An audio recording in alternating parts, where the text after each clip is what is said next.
जगत प्रसाद की कार के पास से चलकर रिया करणवीर के पास पहुंच गई और उससे बोली, दादू आपको यहाँ देखकर भड़क गए हैं, पूछ रहे हैं आप यहाँ क्या कर रहे हो, क्या जवाब दूं मैं।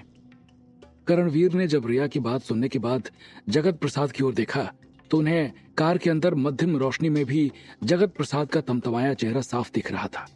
उसे एहसास हो रहा था कि शायद उसने खुद आकर बहुत बड़ी गलती कर दी है, लेकिन अब पछताए होत गया जब चिड़िया चुग गई खेत। आ तो वो चुका था, लेकिन उसे जगत प्रसाद के दिमाग में अपनी यहाँ होने की उपस्थिति फिट बिठानी थी कि वो आखिर यहाँ क्या कर रहा है। और उसके दिमाग में एक आइडिया सूझा और उसने रिया से कहा कि उसे डॉक्टर वर्मा ने सबसे पहले फोन किया था, इसलिए वो यहाँ आया था और वो जाकर यही बात बता दे। लेकिन डॉक्टर वर्मा ने आपको फोन क्यों किया था? जब वो ये बात पूछेंगे तब मैं क्या जवाब दूंगी? रिया ने फिर से आशंका जाहिर करते हुए कहा, कुछ नहीं, बोल देना कि ये तो डॉक्टर वर्मा ही बता सकते हैं। कम से कम अभी के लिए बात टल जाएगी, आगे का आगे देखा जाएगा। कहते हुए करणवीर चुप हो गया था। उसे ये प्लान फुल प्रूफ तो नहीं लग रहा था, लेकिन फिर भी उसे कोई और चारा दिखाई नहीं दे रहा था। रिया ने भी यही ठीक समझा और जाकर उसने अपने दादू को वही बात बोली जो कि करणवीर ने उसे बताया था।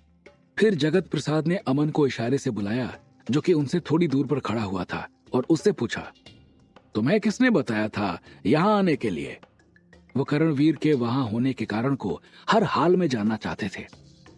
करणवीर ने, अमन ने सीधा और सपाट जवाब दिया और फिर उसके आगे की घटना बयां कर दी कि रिया का फोन बंद आ रहा था, इसलिए उसने ही पेमा को भेजा था। अमन की बात सुनकर जगत प्रसाद के चेहरे पर संतुष्टि के भाव तो आ गए थे, क्योंकि रिया उनके साथ थी तो अमन को पट्टी पढ़ाकर बुलवाने जैसा कोई सवाल ही नहीं उठता। पेमा से उन्होंने पहले ही सारी जानकारी ले ली थी कि उसे अमन ने भेजा है और बाकी सबके जवाब उसी से मेल खा रहे थे, तो वो समझ गए कि ये लोग झूठ तो नहीं बोल रहे हैं। लेकिन करणवीर के पास अमन का नंबर होना, रिया का करणवीर से सहूलियत से बात करना और इन सबसे ज्यादा डॉक्टर वर्मा ने करणवीर को फोन क्यों किया, ये सब उन्हें अखर रहा था। पेमा ने जब दूसरी लाश का चेहरा देखा तो वो थोड़ा सा घबरा गया। वो समझ गया था कि या तो बहुत बड़ी मुसीबत आने वाली है या शायद डॉक्टर वर्मा ने कोई बड़ी मुसीबत टाल दी है। वो चेहरा उस सिंडिकेट ग्रुप के मुखिया का लग रहा था जिन्होंने जंगल में सिद्धार्थ को घेर रखा था और फिर वहां 2 आदमी पेमा के हाथों मारे गए थे। पेमा समझ गया, हो ना हो शायद ये वही ग्रुप है और ये किसी कांड को अंजाम देने के लिए जा रहा था, लेकिन डॉक्टर वर्मा की गाड़ी से टकराने के बाद ये लोग मौत के शिकार हो गए थे। पेमा ये सोचकर थोड़ा सा निश्चिंत हुआ कि चलो सिद्धार्थ के सिर से मौत टली, लेकिन किसी अनजान आशंका से उसके चेहरे पर निराशा सी फैल गई। पेमा, अमन, रजत, करणवीर, रिया और जगत प्रसाद समेत सभी लोग वहीं खड़े होकर डॉक्टर वर्मा के बारे में किसी जानकारी का इंतजार कर रहे थे, लेकिन अभी तक उन्हें ऐसी कोई जानकारी नहीं मिली थी जिससे वो कंफर्म कर सके कि डॉक्टर वर्मा कहाँ हैं। करणवीर बेचैनी के साथ इधर उधर टहल रहा था और रिया भी बेचैन थी। जगत प्रसाद की पैनी आंखें उन दोनों की बेचैनी को नोटिस कर रही थी और वो सोच रहे थे, हो ना हो ये दोनों जरूर मुझसे कुछ छिपा रहे हैं। नीचे ढूंढ रहे पुलिस कर्मियों को कोई भी लीड्स नहीं मिल रही थी कि आखिर डॉक्टर वर्मा है कहाँ। घनी झाड़ियां और घुप अंधेरी रात होने की वजह से उन लोगों को काफी कठिनाई का सामना करना पड़ रहा था। तभी उनमें से एक की निगाह घटना स्थल से थोड़ी दूर पड़ी एक बॉडी पर पड़ी। वो पहले खुद को कंफर्म करने के लिए उसकी ओर बढ़ गया और वहां पहुंचकर उसने जो देखा वो उसे बेचैन कर देने वाला था। उसने अपने साथियों समेत सभी उच्चाधिकारियों को सूचना देते हुए कहा, सर यहाँ एक लाश मिली है। वॉकी टॉकी पर जब ऊपर खड़े इंस्पेक्टर समेत सभी लोगों ने ये सुना तो रिया, करणवीर समेत सभी लोगों के कान खड़े हो गए और इंस्पेक्टर ने तुरंत ही पूछा, क्या वो डॉक्टर वर्मा है? नहीं सर, उसने जवाब दिया। लेकिन जो उसने आगे कहा वो सुनने के बाद पेमा को यकीन हो गया कि ये जरूर सिंडिकेट के ही आदमी हैं। ये डॉक्टर वर्मा नहीं है सर, ये किसी पोस्टमार्टम हाउस या अस्पताल से आई हुई बॉडी लग रही है। इसके टाके खुल गए हैं और अंदर काफी मात्रा में ड्रग्स भरा हुआ है। ऐसा लग रहा है कि जैसे इस बॉडी को ड्रग्स कैरियर बनाकर ले जाया जा रहा था। उस पुलिस वाले ने वॉकी टॉकी पर अपने सीनियर्स को बॉडी के बारे में बताते हुए कहा, सिंडिकेट। जैसे ही इंस्पेक्टर ने कहा वहां मौजूद सभी लोग उछल पड़े, क्योंकि ये उनका ड्रग्स ले जाने का सिग्नेचर स्टाइल था, जो कि हॉस्पिटल के पोस्टमार्टम हाउस या फिर कहीं और से डेड बॉडी चुराते थे और उनमें से ऑर्गन निकालकर बेच देते थे और फिर उसका इस्तेमाल ड्रग्स को लाने ले जाने में करते थे। इस बात से सभी वाकिफ थे, लेकिन इनका काम इतना शातिर होता था कि अभी तक ये किसी की पकड़ में नहीं आए थे। सभी को अभी तक लग रहा था कि ये अफवाह भी हो सकता है, लेकिन आज जब ये लाश मिली तो उन्हें यकीन हो चुका था कि ये अफवाह नहीं, सच है। इंस्पेक्टर के मुंह से सिंडिकेट सुनते ही एसपी ने तुरंत वॉकी टॉकी लिया और बोला, लाश को पैक करके ऊपर भिजवा दो और जो ड्रग्स उसमें से मिली है उसे भी, और तुम लोग डॉक्टर वर्मा को ढूंढने पर ध्यान दो। इस केस को आगे मैं खुद देखूंगा, और हाँ, इस बारे में मीडिया के कानों तक भनक नहीं जानी चाहिए। कहते हुए एसपी ने अपने मातहतों को आदेश दे दिया था, क्योंकि वो मामले की गंभीरता को अच्छे से समझ रहे थे। वहां मौजूद सभी लोगों को सिंडिकेट के बारे में पता था, लेकिन कोई उस पर आगे बात नहीं करना चाहता था। रिया पहले ही इस पचड़े में पड़ने से बाल बाल बची थी, इसलिए वो चुपचाप खड़ी रही और करणवीर समेत सभी लोगों को वहां चुप रहने का इशारा किया। शायद जगत प्रसाद सुनते तो वो सवाल करते, लेकिन वो अपने कार में आराम फरमा रहे थे, इसलिए उन्हें पता ही नहीं चला। लेकिन पेमा को यकीन हो गया था कि ये सिंडिकेट के ही आदमी हैं और यही वो ग्रुप है जिसकी जंगल में सिद्धार्थ से भिड़ंत हो गई थी। यहाँ मातम जरूर फैला हुआ था, लेकिन यहाँ से 25 लाख प्रकाश वर्ष दूर देवयानी आकाशगंगा के मिराक ग्रह के इंद्रनगर राज्य में खुशियां धीरे धीरे दस्तक दे रही थी। अपने सामने रखे जीवन दीप की बढ़ती हुई रोशनी को देखते हुए कुलगुरु के चेहरे पर खुशियां साफ दिखाई दे रही थी कि अब इंद्रनगर पर छाए संकट के बादल जल्द ही टलने वाले हैं। नीचे तलाश कर रहे पुलिसकर्मी शिद्दत से डॉक्टर वर्मा को तलाश रहे थे। तभी उनकी नजर वहां से दूर झाड़ियों में फंसे पड़े डॉक्टर वर्मा पर पड़ी। उन्होंने वॉकी टॉकी से डॉक्टर वर्मा के मिलने की सूचना दी। डॉक्टर वर्मा घटनास्थल से थोड़ी दूर पर पड़े थे। उन्हें देखकर ऐसा प्रतीत हो रहा था कि शायद गाड़ी से बाहर निकलने की जद्दोजहद में वो यहाँ पहुंच गए थे। पुलिस कर्मियों ने तुरंत वहां स्ट्रेचर मंगाकर उन्हें ऊपर भेजने की प्रक्रिया चालू कर दी। जब रिया, करणवीर समेत अन्य लोगों को डॉक्टर वर्मा के मिलने की सूचना मिली और साथ में उन्हें यह भी पता चला कि वो गाड़ी से दूर झाड़ियों में पड़े हुए थे, तो उनके चेहरे पर आशा की किरण दौड़ गई।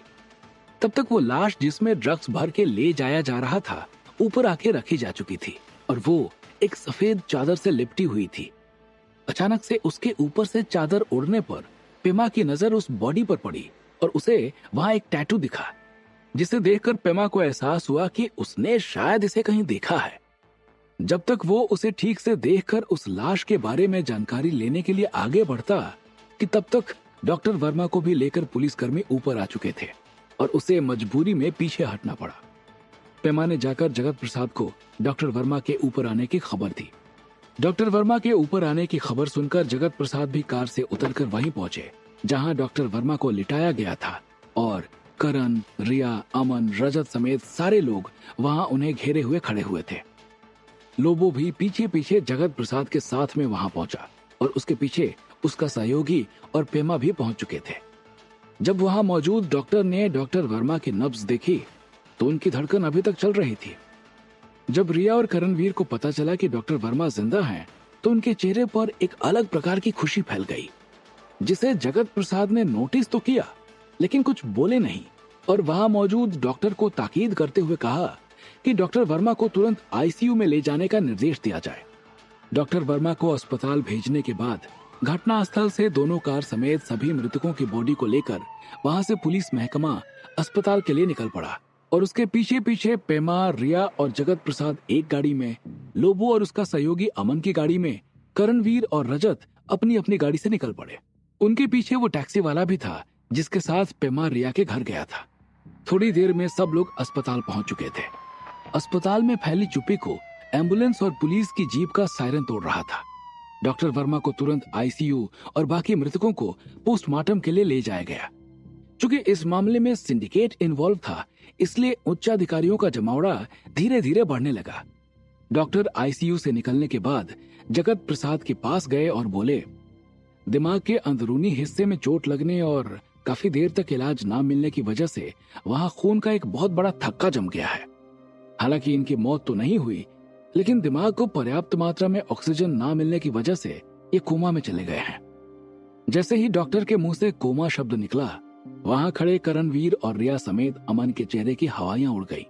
उन्हें अपने प्रोजेक्ट का भविष्य अंधेरे में नजर आ रहा था, क्योंकि डॉक्टर वर्मा के बाद कोई ऐसा शख्स नजर नहीं आ रहा था जो कि डॉक्टर वर्मा के काम को संभाल सके। थोड़ी देर बाद पुलिस से सूचना मिलने पर डॉक्टर वर्मा की पत्नी मीनाक्षी और उनके दोनों बच्चे भी वहां पहुंच चुके थे। डॉक्टर ने उन्हें भी डॉक्टर वर्मा के कोमा में जाने की जानकारी दी और ये खबर सुनते ही मीनाक्षी आईसीयू की ओर दौड़ पड़ी। और जब उन्होंने आईसीयू में लगे शीशे से डॉक्टर वर्मा को देखा तो उनकी आंखों से अश्रुधारा बह निकली। उनके रोने की वजह से सारा अस्पताल गूंज उठा। रिया ने जाकर उन्हें संभाला और दिलासा देते हुए कहा, आप सब परेशान ना हो, डॉक्टर वर्मा के इलाज में किसी भी प्रकार की कोई कोताही नहीं बरती जाएगी।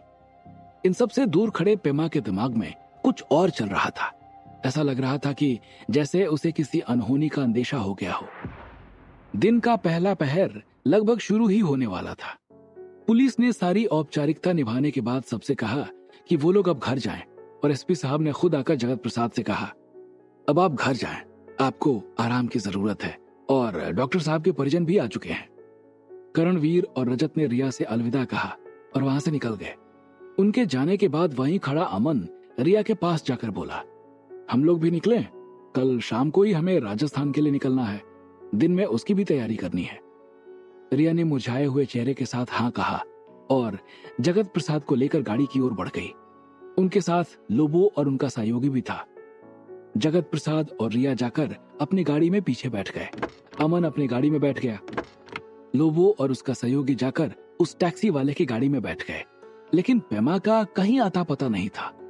कुछ देर तक उन्होंने पेमा को गाड़ी में आते नहीं देखा तो रिया ने लोबो को आवाज दी और उसकी आवाज सुनकर लोबो टैक्सी से नीचे उतरकर उनके पास आके खड़ा हो गया और बोला, जी मैडम, पेमा शायद अंदर ही है, उसे बुलाकर लाओ।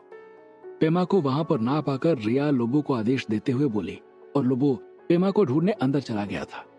लोबो पेमा को बुलाने अंदर गया था, लेकिन पेमा वहां भी नहीं था। उसे वहां ना पाकर लोबो ने इधर उधर ढूंढना और आवाज देना शुरू कर दिया। एक तरफ लोबो पेमा को ढूंढ रहा था और दूसरी तरफ पेमा के कदम हॉस्पिटल के पोस्टमार्टम हाउस की तरफ तेजी से बढ़ते जा रहे थे। क्या चल रहा था पेमा के दिमाग में और क्या थी उसकी पोस्टमार्टम हाउस में जाने की वजह? क्या होंगे इन सभी सवालों के जवाब? हमें कमेंट करके जरूर बताएं और आगे की कहानी जानने के लिए सुनते रहिए भूमिपुत्र, सिर्फ पॉकेट एफएम पर।